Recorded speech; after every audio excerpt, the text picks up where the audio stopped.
Hola, mi nombre es Roberto Argoitía. Soy odontólogo, director del Centro de Dolor Facial de la ciudad de Río Cuarto y especializado en diagnóstico y tratamiento de las patologías de la articulación temporomandibular. Esta articulación móvil que se localiza inmediatamente por delante de los oídos y que relaciona un hueso móvil de la cara, como es la mandíbula, con un hueso fijo del cráneo, como es el hueso temporal. Y hoy te queremos hablar de ella, de los síntomas más conocidos de la edad moderna, como son las cefaleas y los desgastes producidos por el denominado bruxismo y las consecuencias que todo ello ocasiona en el resto del organismo y en la calidad de vida de las personas. Porque al ser la mandíbula un hueso único bilateral que está literalmente colgando de los músculos del cráneo, cualquier alteración de forma o de posición de una o de las dos articulaciones va a generar un cambio en la posición tridimensional del hueso de la mandíbula que va a repercutir en la posición de todas las cadenas musculares sinérgicas y antagonistas, es decir, los músculos que ayudan y los que se oponen al movimiento, generando esto una alteración de la postura descendente de la cabeza, iniciándose en la columna cervical y que puede extenderse hasta alterar la carga podal, es decir, cuánto peso cargamos sobre cada pie. Lo mismo en forma inversa, si existe cualquier alteración del esqueleto óseo que afecte la postura general del cuerpo, va a terminar generando un cambio en la posición de la mandíbula y una potencial patología de la articulación temporomandibular. De manera que ya quedaron lejos las épocas en las que se le atribuía la responsabilidad únicamente a la oclusión dentaria, como ya lo demostraremos más adelante. Solo en un mínimo porcentaje de casos, la malposición dentaria es causante de un problema articular. Más bien este es siempre secundario al problema articular previo. Y estas patologías tienen una altísima incidencia en la población mundial y en todas las edades. Así lo demuestran los distintos trabajos de investigación que se han presentado, como este que estamos mostrando, donde se investigó una población de niños en edad de dentición mixta, donde los resultados demostraron que los signos y los síntomas se van incrementando desde la dentición primaria hacia la dentición mixta. O como este otro presentado en la Universidad de Chile, en la cátedra de especialización de ortodoncia, donde se investigaron todos los pacientes presentados entre los años 2013 a 2015 y donde se obtuvo como conclusión que los síntomas y signos en los pacientes de la cátedra de ortodoncia fue de un 43,85% de sintomatología de disfunción temporomandibular. Lo mismo en este caso donde se investigó pacientes en edad universitaria, donde la conclusión fue que el 68% de las personas investigadas presentaban signos a favor de una alteración de las articulaciones temporomandibulares. O como este otro caso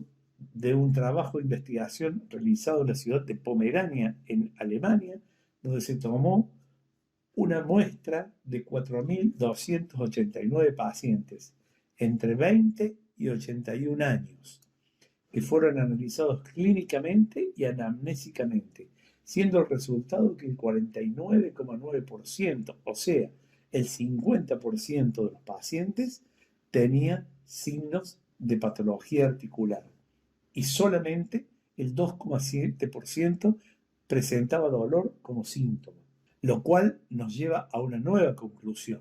que si esperamos que el paciente manifieste dolor en la articulación, difícilmente podamos detectarlo, por lo cual, indudablemente que los signos y síntomas a buscar están distantes no solamente de la articulación, sino también de la oclusión. Esto incide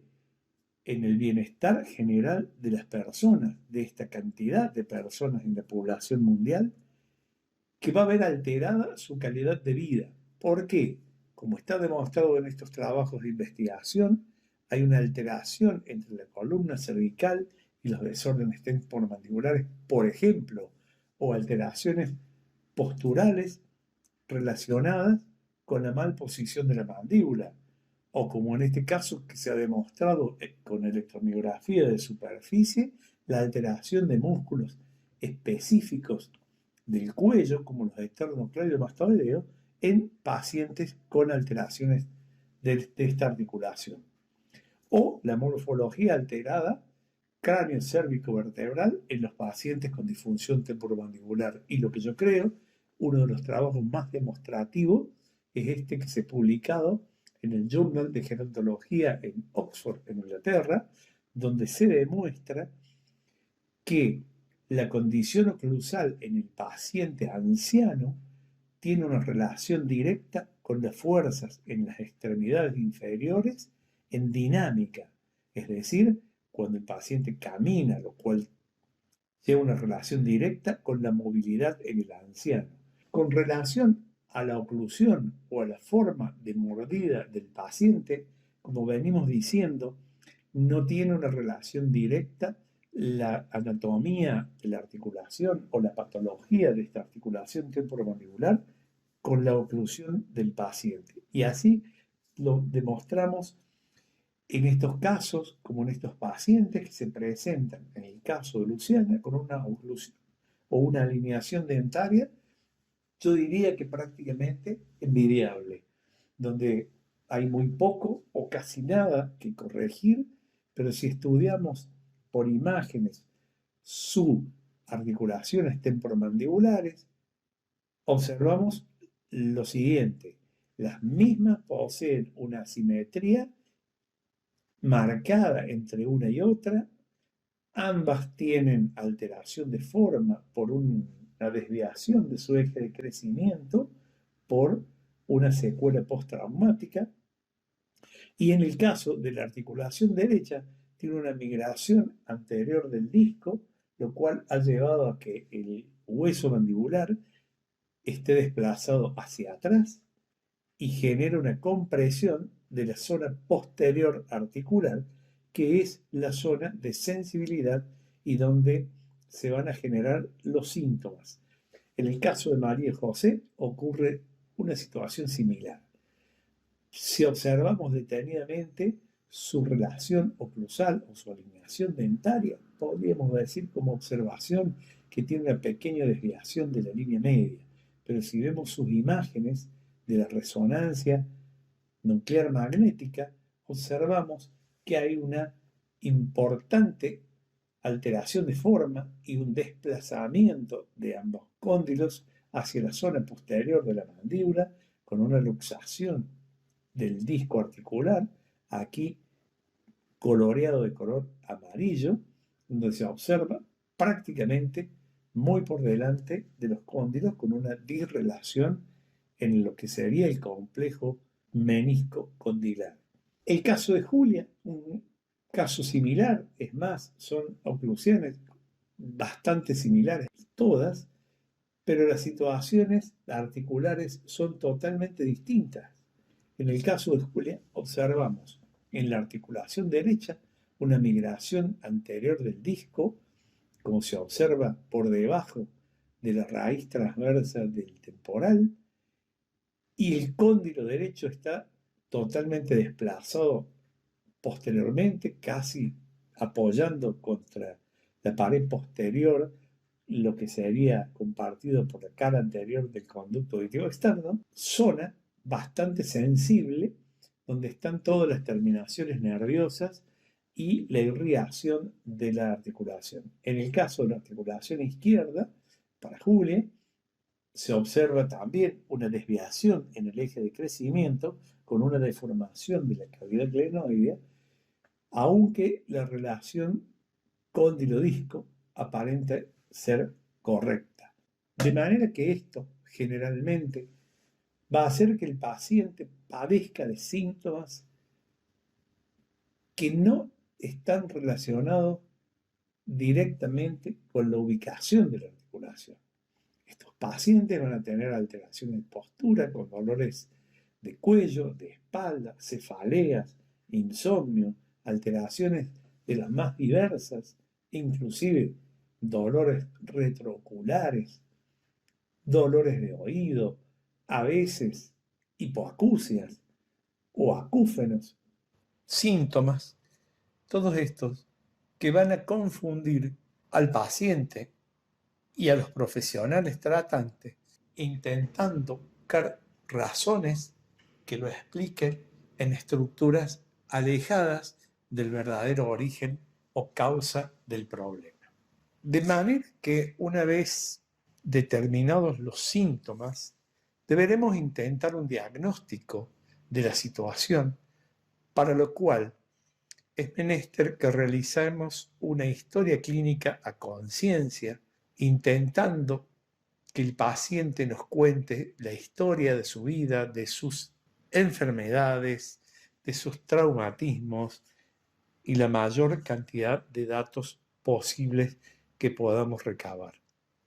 Una historia clínica que incluya una anamnesis exhaustiva. Si bien todos los puntos de estudio del paciente son importantes, tal vez la anamnesis sea uno de los principales, porque de la historia del paciente seguramente saldrán los datos que nos orienten en qué dirección deberemos buscar el diagnóstico. Y en este punto creo necesario aclarar que el estrés no es causa determinante de una patología. En última instancia puede ser agravantes en casos muy puntuales, pero nunca por sí genera una patología o una dolencia. Siempre existe una base de una patología previa y esa es la que debemos encontrar si es que queremos darle una solución a nuestro paciente. Examen facial a boca cerrada, de manera de poder determinar asimetrías, desviaciones de línea media, alguna alteración de crecimiento, etc. Exámenes a boca abierta para determinar desde la calidad y cantidad de dientes presentes en la boca, estado general del paciente, análisis exhaustivo del istmo de las fauces, presencia de hiperplasias de amígdalas o cualquier lesión o secuela que pudiera haber padecido previamente este paciente y que nos pudiera indicar hacia dónde encauzar nuestra investigación. Palpación de las estructuras, estudio de los ruidos articulares en apertura, en cierre, en qué momento se realizan o se escuchan los mismos, análisis de la postura del paciente, de manera que este estudio que profundizaremos en futuras entregas nos determine o nos oriente sobre las posibles causas de la alteración de la articulación temporomandibular a los fines de realizar la solicitud de los denominados estudios complementarios. Y son aquellos estudios que no vamos a recabar al pie del sillón, sino que vamos a necesitar una derivación hacia centros especializados en los mismos. Porque ya a esta altura se puede estar sospechando de una posible causa del problema que el paciente puede tener y deberemos corroborarlo y documentarlo a los fines que sea menester, tanto para tener la completa seguridad o descartar lo sospechado, o para fundamentarlo ante un familiar, una obra social o a quien corresponda. Y además, para hacer un seguimiento o una comparación en la evolución posterior del tratamiento. Las pruebas complementarias siempre serán un documento que excede el valor de una opinión, que por más que estemos seguros de lo que pensamos, muchas veces al ver una imagen o un análisis específico, podemos sorprendernos, porque no es lo que pensábamos o porque encontramos elementos que no habíamos sospechado y que nos hacen cambiar total o parcialmente el diagnóstico, más allá de la experiencia o la seguridad que el profesional crea tener. De manera que siempre aconsejamos utilizar todas aquellas herramientas que el profesional considere necesario para refrendar un diagnóstico. Dentro de los estudios complementarios que se solicitan, los más rutinarios y eficientes son las imágenes, que pueden ayudarnos en el diagnóstico y dentro de las cuales tenemos varias opciones, siendo las radiografías las más accesibles y económicas que el odontólogo casi siempre tiene más a mano y que si bien no sirven a veces para elaborar un diagnóstico completo, por lo menos nos van a orientar en la dirección que debemos aplicar a nuestra pesquisa. Dentro de las radiografías, las ortomontografías o radiografías panorámicas son las que en este momento tienen mayor difusión en la odontología porque nos dan un pantallazo general de todo el terreno de trabajo del odontólogo y que si bien no sirven para un diagnóstico de los problemas de ATM, sí es necesario contar con ellas para tener una base del terreno sobre el cual estamos trabajando. También se pueden tomar radiografías exclusivamente de las articulaciones temporomandibulares, de las cuales también han evolucionado mucho en cuanto a su calidad y claridad de las imágenes con distintas técnicas que veremos más adelante. El uso de las radiografías en etapas tempranas en las lesiones de la articulación no son muy útiles, ya que no se aprecian algunos cambios, sobre todo los producidos en los tejidos blandos de la articulación. Hoy se cuenta con otras herramientas más efectivas y seguras que nos ayudan en el diagnóstico por imágenes, como son las tomografías con sus distintos sistemas, sistema helicoidal, COM-BIN y otros, elementos por aniquilación de electrones y positrones, como son los PET y los SPECT, cuyas siglas significan tomografía computada por emisión de positrones, la utilización de rayos gamma en los problemas de alteraciones de crecimiento o bien en los problemas tumorales de estas articulaciones, la utilización del ultrasonido y las ultrasonografías y la resonancia nuclear magnética, que hasta el momento sigue siendo el gold estándar en las imágenes obtenidas para diagnóstico de la articulación temporomandibular, utilizando la orientación de los protones del átomo de hidrógeno de la molécula de agua y que nos permite ver todas las estructuras articulares, tanto blandas como duras, cartílagos, ligamentos, disco, etc. A veces en posición estática, conjunta de un lado y de otro, en apertura, en cierre o hasta simular un movimiento de la articulación mediante la técnica de utilización de la resonancia. De manera que con esta incógnita